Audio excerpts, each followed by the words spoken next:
Salut à toutes et à tous. Aujourd'hui je reviens en force avec une critique que tout le monde attend sur ma chaîne, j'ai nommé Qu'est-ce que j'aime ce manga. Alors j'ai décidé de refaire des critiques parce que ça faisait presque un an que j'en faisais plus et je n'ai aucune justification à vous donner, mais puisque ma première critique sur Valkyrie Drive vous a énormément plu, je me suis dit que ce serait vraiment bête de pas continuer. Donc je reviens avec Citrus, qui est un manga que beaucoup de personnes attendent sur ma chaîne et qui est un manga aussi que beaucoup de personnes aiment. Donc j'arrête de blablater et je vais tout de suite avec la critique. Alors pour commencer, Citrus est un Yuri. Oui, bah c'est pas ma faute si c'en est un. Mais il comporte aussi de la romance, du school life et un peu de ecchi. Comme la majorité des Yuri, vous allez me dire, je vous l'accorde, mais il est bien différent des autres. Car je vous le dis tout de suite, Citrus est un Yuri qui a eu beaucoup de succès, et je crois même que c'est le Yuri le plus connu en France. Il existe 8 tomes en cours au Japon, et en France, on a 4 tomes disponibles, et le 5e était censé sortir le 8 juin, mais à cause de certains problèmes, il a été repoussé et devrait sortir dans les alentours du 12 août. D'ailleurs, on est quel jour aujourd'hui? Oh, et ben on est le 12 août. Oh, quelle coïncidence. Bref, une adaptation en animé est en cours et devrait sortir en fin d'année si je me trompe pas. Maintenant, je vais vous raconter le synopsis de ce manga. Yuzuko, alias Yuzu, est une jeune fille fashionista qui ne souhaite que s'amuser et avoir un petit copain. Mais un jour, sa mère décide de se remarier, donc elles doivent déménager. Habituée dans son ancienne école à pouvoir s'habiller et se comporter comme elle l'entend, elle tombe des nues lorsqu'elle arrive dans son nouvel établissement qui est un lycée strict et réservé uniquement aux filles. Donc pour les petits copains, elle peut dire bye bye. À peine rentrée, elle se fait remarquer par la présidente du conseil des élèves, qui s'appelle Mei, à cause de son style vestimentaire et de son comportement inadapté dans ce type d'école. Mais elle n'est pas au bout de ses surprises, car le soir, en rentrant, sa mère lui annonce que désormais elle a une nouvelle petite sœur, et cette sœur n'est autre que Mei. C'était une petite présentation de Citrus. Maintenant, on va passer à la présentation des deux protagonistes principales. Donc on va commencer avec Yuzu. Alors c'est une ado qui a 16 ans et qui possède des cheveux blonds, mais ce n'est pas sa couleur naturelle, c'est une teinture. Ses vrais cheveux sont châtains. Elle possède des yeux verts, normalement, et elle mesure 1m58. Putain, les meufs au Japon, elles sont petites. C'est une fille audacieuse, franche et rêveuse, mais elle est aussi maladroite. Elle adore la mode, le maquillage et tous les trucs qui vont avec. Enfin, une fille pas vraiment sérieuse. Mais si elle se bouge un petit peu le cul, elle peut avoir de très bonnes notes. Et aussi, Yuzu est un véritable cordon bleu.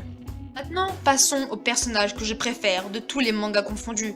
Plus belle que Mirai et plus froide qu'Akame, je vous présente Mei. Alors elle a le même âge que Yuzu, donc 16 ans, elle possède de longs cheveux noirs soyeux, et elle possède aussi de magnifiques yeux violets. Elle mesure 1m64, ça passe.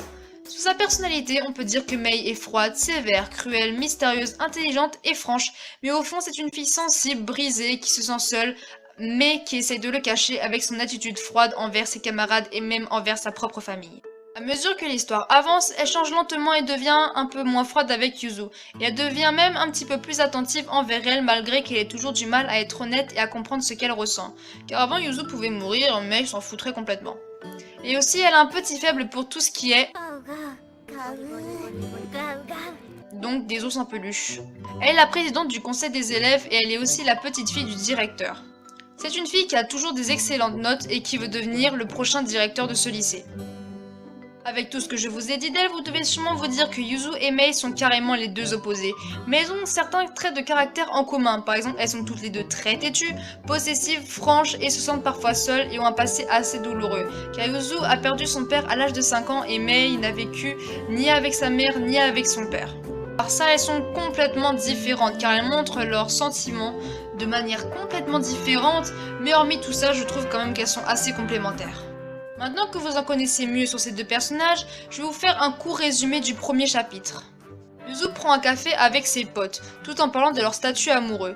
Yuzu dit à ses amis qu'elle doit emménager dans un nouveau lycée, mais affirme avec certitude qu'elle va se trouver un copain assez rapidement. Cependant, le premier jour, elle découvre que son nouvel établissement est un lycée strict réservé uniquement aux filles. Donc elle réalise que pour les petits copains, ce n'est pas ici qu'elle va s'en trouver.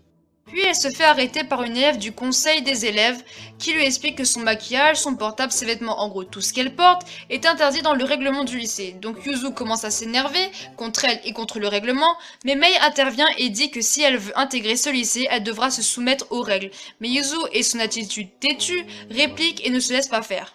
Pour se débarrasser d'elle facilement, Mei commence à chauffer entre guillemets Yuzu en l'enlaçant, en la touchant, en lui chuchotant des trucs à l'oreille et finalement réussit à prendre facilement le téléphone de Yuzu qui est complètement bouleversé par sa beauté et par son parfum.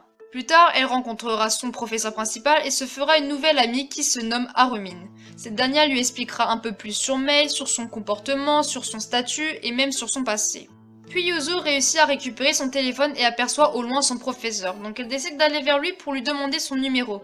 Mais avant même qu'elle ait réussi à prononcer le nom de son professeur, elle assiste à une scène très intime entre lui et Mei en train de se rouler des pelles.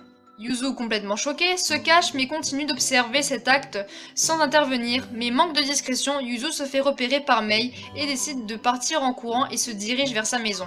En rentrant, sa mère annonce à Yuzu qu'elle devra cohabiter avec une nouvelle fille qui va devenir aussi sa demi-sœur et apprend que cette nouvelle sœur est Mei. Really, nigga?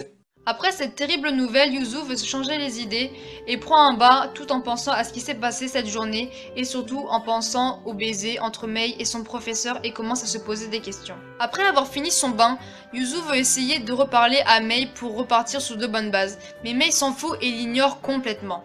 Yuzu comprend que ce n'est pas de cette façon qu'elle réussira à la faire parler, donc elle essaye de la provoquer en dénonçant les actes qu'elle a vus entre elle et son professeur. Et elle commence à lui dire qu'elle s'y prend mal et qu'elle ne sait pas bien embrasser. Pour la faire taire, Mei se jette sur elle et l'embrasse à pleine bouche, puis se retire en annonçant « c'est ça un baiser ».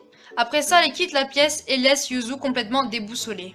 Voilà, c'est la fin du premier chapitre, et maintenant je vais vous faire une analyse bref des graphismes. Alors les graphismes sont très propres, je n'ai rien à redire dessus, que ce soit sur les dessins ou sur les décors, même les personnages sont très bien faits, je crois que c'est un des meilleurs mangas que j'ai pu lire avec des graphismes aussi beaux. Maintenant passons à mon avis sur ce manga. Bon, avec tout ce que je vous ai dit, vous avez dû comprendre que ce manga est un manga que j'ai beaucoup apprécié, mais il n'est pas parfait non plus. Je vais vous donner les points forts et les points faibles de ce manga. Les qualités de ce manga, je dirais que les personnages sont tous très différents entre eux et ne se ressemblent pas du tout, que ce soit par rapport à leur caractère ou par leur apparence. Donc on peut très bien ne pas aimer les deux protagonistes principales, mais aimer les autres personnages secondaires. Ce que j'aime beaucoup aussi dans Citrus, c'est que Yuzu prend son rôle très à cœur au sérieux de grande sœur. Certes, elle est plus âgée que Mei, juste d'un mois, j'ai bien envie de le préciser, mais c'est un petit peu comique quand même, elle veut toujours essayer de s'occuper de Mei alors que Mei est beaucoup plus débrouillarde qu'elle, beaucoup plus grande qu'elle en taille, et elle est aussi beaucoup plus réaliste que Yuzu. Ce qui m'a agréablement surpris, c'est que Yuzu sait très rapidement ce qu'elle éprouve envers sa demi-sœur, car parfois dans certains yuri ou même dans des mangas de romance, la protagoniste ne sait jamais ce qu'elle ressent et prend 1000 ans pour avouer ses sentiments envers la personne qu'elle aime. Alors que dans Citrus ça va beaucoup plus vite mais ce n'est pas du tout gênant. Un petit point que j'ai apprécié c'est que la majorité des yuri qui sont publiés en France sont assez minces alors que Citrus est plutôt gros, donc on a plus à lire et c'est toujours mieux, et on a droit aussi à quelques petits bonus à la fin.